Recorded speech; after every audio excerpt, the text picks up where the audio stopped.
Okay, welcome back everybody. I'm Jake, the Scary Story Guy, and today we're talking about Smile, a new theatrical release that's had a trailer in probably every horror movie I've seen in theaters for the last 6 months. I actually never planned to see this movie, first of all, because the trailer looked like it revealed, most of the movie.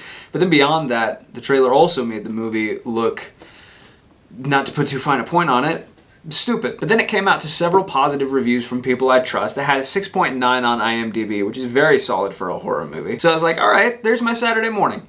And, So Smile is the first feature film from Parker Finn, and while I have my critiques of this movie, I actually thought he was a very capable director. I'll talk about what he does well, I think, a little later on. Our star here is Sosie Bacon. Sosie Bacon. Our star here is Sosie Bacon, who looks like a hybrid between Kevin Bacon and Kira Sedgwick, because she is. And she plays Rose, a doctor in a psych ward who has what we'll call a tough day at work. A young patient comes in having just witnessed a professor at her school bludgeon himself to death with a hammer, which is not what you want. And she tells Rose that ever since, she's been followed by this malevolent being that masquerades as people she knows and smiles at her. Not a smile like, hey, howdy do, neighbor. More like, hey, neighbor.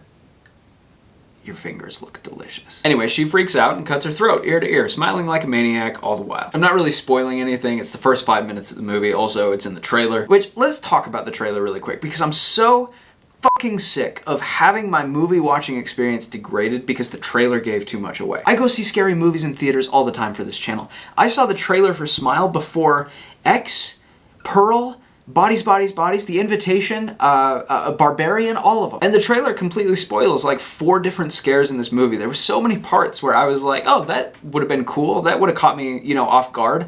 But instead I was like, oh, here's the part where that, scene in the trailer happens. Why do we even need trailers? Why not just like brief teasers? If you can't sell your movie to someone within 30 seconds, maybe your movie's dog shit. It's such a consistent thing that the trailer gives everything away that I'm just like, do I need to show up 20 minutes late to every movie now just so I don't have the next 5 movies ruined for me? Anyway, that's a new frustration of mine. I will say though, even though the trailer pissed me off, some of the other marketing for this movie was pretty ingenious. Last week they planted fans at a bunch of pro baseball games and they sat them first couple rows right behind home plate so they're always visible on the camera, and they just had them sit there smiling in the same, really unnerving way that is featured in this movie. More of that. That kicks ass. That's a great way to build intrigue for your media without, blowing your whole load in the trailer. Anyway, as anyone who's ever seen a horror movie before might expect, once Rose sees her patient commit suicide, she starts having the same visions. People around her, people she knows,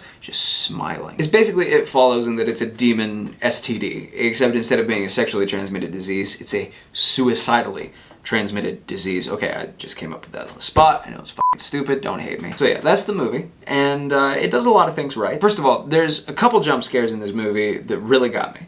And then there's another scene involving someone's tone of voice on the phone where I was like, okay, that's pretty good. Beyond that, the movie just screams competence. This is a very technically well-made film. The sound design is really good. There's this consistent assault on your ears the entire time.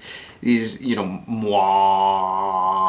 discordant tones. Just really well executed during the scary moments. I thought, set a nice mood. And the camera work here is, I don't want to blaspheme, I felt like I was watching an Ari Aster movie, and the director clearly had this really compelling vision.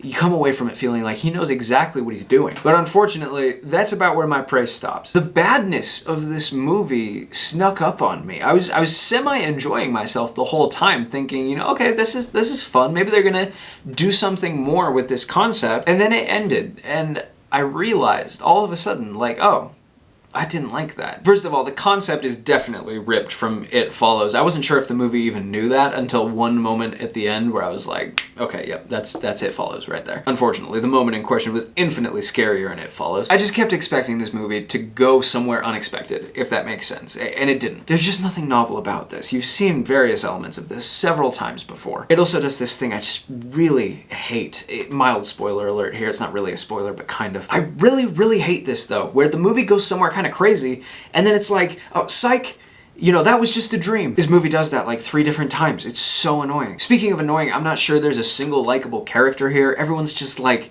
kind of dreadful to have on screen. Look, this movie's not bad. It's got a couple good jump scares. It's well made. Sosie Bacon's pretty good in it, but it's just really average. And I don't have time for average horror movies anymore. I've seen enough of them. I want the good stuff. A lot of the reviews, the hype, convinced me to go see this movie thinking it was gonna be the good stuff. And it was just meh. I'm gonna give Smile 2.5 stars out of 5. Okay guys, that does it for this review. Stay tuned because I'm gonna drop a lot of videos this month. That's my commitment to you, random viewer. October 2022, spooky month 2022 will be my most prolific month yet. So thank you for watching this first video, and here's hoping you survive to see the next one.